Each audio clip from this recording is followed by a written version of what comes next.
E nós estamos recebendo a pediatra Carolina Calafiore, que gentilmente aceitou nosso convite para esclarecer todas as nossas dúvidas sobre esse assunto. Doutora, seja muito bem-vinda, viu? Calafiore, esse nome italiano. Italiano, fala muito com a mão. A gente gosta, né, doutora? Muito. Doutora, explica pra gente por que a dor de crescimento nas crianças existe? Olha só, primeira coisa, a gente tem que deixar uma coisa bem clara para quem está assistindo a gente.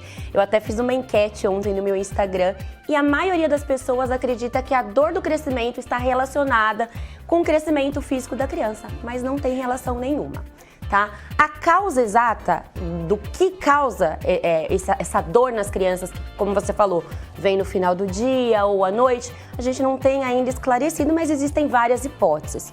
Uma dessas hipóteses é que as crianças, quando elas brincam muito, fazem alguma atividade com exagero, acaba dando essa dor muscular nas pernas, geralmente 80% acomete as pernas, né? Sim. Mas é importante dizer que também pode acometer os braços, os membros superiores. E a faixa etária que essas crianças estão é o que fala, tá na fase de crescimento. Então esse termo ficou consagrado aí, dor do crescimento, mas não tem relação com crescimento. Uau. Tá bom? Nós temos, já começamos aqui com perguntas aqui, doutora. Dúvidas das nossas mães, das nossas telespectadoras, talvez? A Priscila Junqueira, de Bragança Paulista, um beijo pra Bragança. A dor de crescimento é considerada uma doença? Boa tarde, Priscila. Excelente pergunta dela. Eu ia até falar sobre isso. Ela não é considerada uma doença, tá bom? A gente, dentro da pediatria, a gente fala que a dor do crescimento é um diagnóstico de exclusão. Por quê?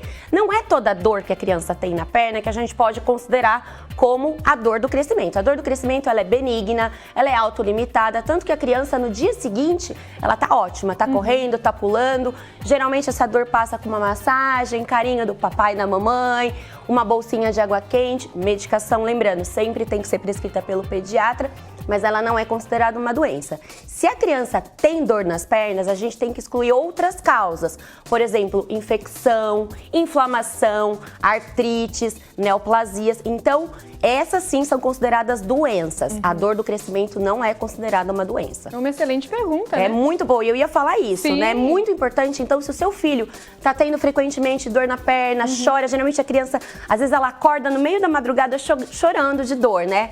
Tem que levar no pediatra, pessoal, ou no ortopedista pediátrico, no reumatologista, enfim, para avaliar se realmente é essa dor benigna, que é a dor do crescimento, ou se tem aí alguma outra coisa que merece ser investigada. Exato. Nós temos mais dúvidas aqui dos nossos telespectadores. A Dayana Mel, de Campinas. Meu filho de 10 anos tem muita dor durante a noite. Logo pela manhã ela desaparece. Até quando as crianças têm essa dor? Oi, Dayana, tudo bom? Obrigada por mandar essa pergunta, também excelente pergunta. Olha só, essa é uma característica fundamental da dor do crescimento. No dia seguinte, desaparece. Acabou. A criança acorda ótima, tá bom? Então, assim, mas como eu falei, se ela tiver aí algum outro sintoma, por exemplo, vermelhidão na perna, inchaço em alguma articulação, ela precisa sim procurar algum pediatra para discutir se é realmente só uma dor de crescimento ou não, tá bom? Exato. E ela perguntou a idade, né? É importante a gente falar 10 isso. anos, né? Geralmente começa assim, entre 3 para 4 aninhos, e ela pode perdurar até 10 a 12 anos, tá bom? 12 anos a gente ainda considera uma idade que pode ter essa dor do crescimento. Ou seria de 4 até 12 seria um alerta aí dos pais com as crianças. Exatamente isso. Com essa dor. Prestar atenção. Nós temos mais perguntas?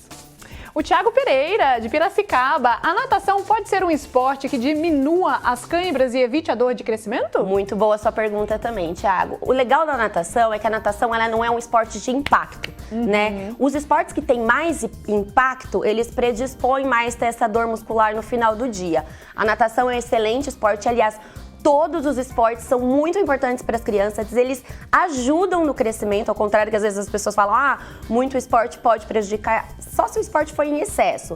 Mas a natação é um excelente esporte, pode evitar câimbra, pode evitar a dor do crescimento, sim. Só que uma coisa importante que a gente tem que falar, nem sempre a atividade física vai causar essa dor. Tem criança que vai ter essa dor uma vez na vida. Tem criança que vai ter 2, 3 vezes por semana, tem criança que vai ter toda semana, não tem assim, não é fixo, uma regra, exatamente. Vai variar muito de criança. Tem criança que vai praticar esporte a vida inteira e nunca vai ter. Aí pode ser, às vezes a criança vai num aniversário, fica lá o dia inteiro no pula-pula, brincando, pode ser que tenha dor. Então a gente tem que individualizar cada criança, isso é muito importante. Ou seja, então pode fazer natação. Pode fazer natação, excelente esporte. Normalmente. Nós temos mais dúvidas?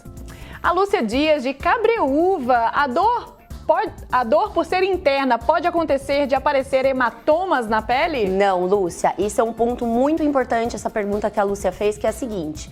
A dor do crescimento, o único sintoma é dor muscular, tá? É só dor no músculo. Geralmente ela aparece na coxa, na panturrilha, na canela e atrás do joelho, tá bom?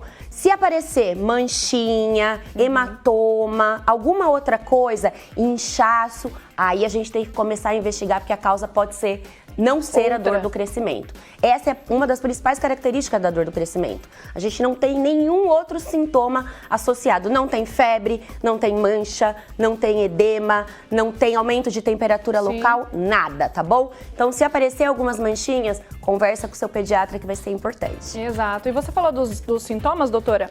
É uma crise que dura por quanto tempo? Quantos minutos a criança tem essa crise? Olha, Débora, varia bastante, tá? Geralmente, os artigos científicos descrevem entre 30 minutos e até 2 horas, tá? Nossa. Mas eu já peguei paciente que teve 15 minutinhos, não, como eu falei, não existe uma regra. Mas, no geral, meia hora mais ou menos, podendo durar até 2 horas de dor. E aí é muito importante, pessoal, os pais manterem a calma. Porque o que acontece? A criança acorda no meio da noite, chorando, falando que tá doendo tudo. Outra coisa importante que eu esqueci de falar, geralmente a dor ela é bilateral. O que significa? Ela é nas 2 perninhas, tá? Mas isso não significa que não possa acontecer em uma perna só. Nesse momento que a criança começar a chorar de dor, os pais têm que manter a calma, tranquilizar a criança. Se for necessário, administrar algum analgésico, conversar com o pediatra sempre antes e fazer uma massagem, carinho, acalmar a criança, que vai passar, gente. Ela é totalmente benigna e autolimitada. Vai passar. Vai passar. Nós temos mais dúvidas? O Christian Ferraz, de Porto Feliz, como identificar se é realmente a dor de crescimento ou dor muscular? Então, Christian, a dor do crescimento, ela é uma dor muscular, né? Não pode ser confundida, doutora, com a dor no osso, não, né? Não, não pode. Ela é exclusivamente muscular, né? Tanto que a gente fala que ela é uma dor músculo-esquelética idiopática. O que significa isso? É de causa desconhecida. Agora, uma contusão muscular, teve uma distensão, alguma outra coisa, aí merece uma investigação e geralmente, por exemplo, a criança quebrou o tornozelo numa brincadeira, machucou o pé, a dor vai ser só naquele local. Mas como eu sempre falo, é importante o exame físico e a avaliação do pediatra, para ver se a gente vai pedir um raio-x, um exame de sangue para complementar essa investigação. Sim. Mas muito boa essa pergunta. E doutora, a falta de vitamina pode causar também essa dor de crescimento nas crianças? Então, a gente sabe que o cálcio, né, a vitamina D, eles são muito importantes para o crescimento dos ossos das crianças, né, para a imunidade também, mas não tem nada comprovando que a falta dessas vitaminas seja a causa da dor de crescimento. Que a gente sabe, para a criança crescer de uma maneira saudável, ela precisa de fontes de cálcio, que são os leite, derivados, folhas verdes escuras, feijão branco. Ela precisa da vitamina D, precisa tomar sol também, precisa de um ambiente adequado para essa criança crescer, mas a ausência dessas substâncias não provoca dor, tá bom? E doutora, qual alimento você indicaria? Por exemplo, geralmente a gente conhece, né, como a banana por não causar mais as câimbras. As câimbras, exatamente. Qual fruta, qual alimento você indicaria para o cálcio? Exato. Para o cálcio, sempre leite e derivados, né? Queijos, as folhas verdes mais escuras, o feijão branco é uma excelente fonte também de cálcio. De cálcio. Exatamente. E doutora, como que a gente pode, assim, aliviar essa dor? Você comentou aí sobre as massagens, né? Aquela famosa drenagem dos pais. A massagem muscular para aliviar, às vezes colocar também o membro um pouco para cima. Bolsinha de água quente ajuda, mas sempre cuidado. Bolsa de água quente para não queimar a perna da criança. Direto na pele, né? Exatamente, tá?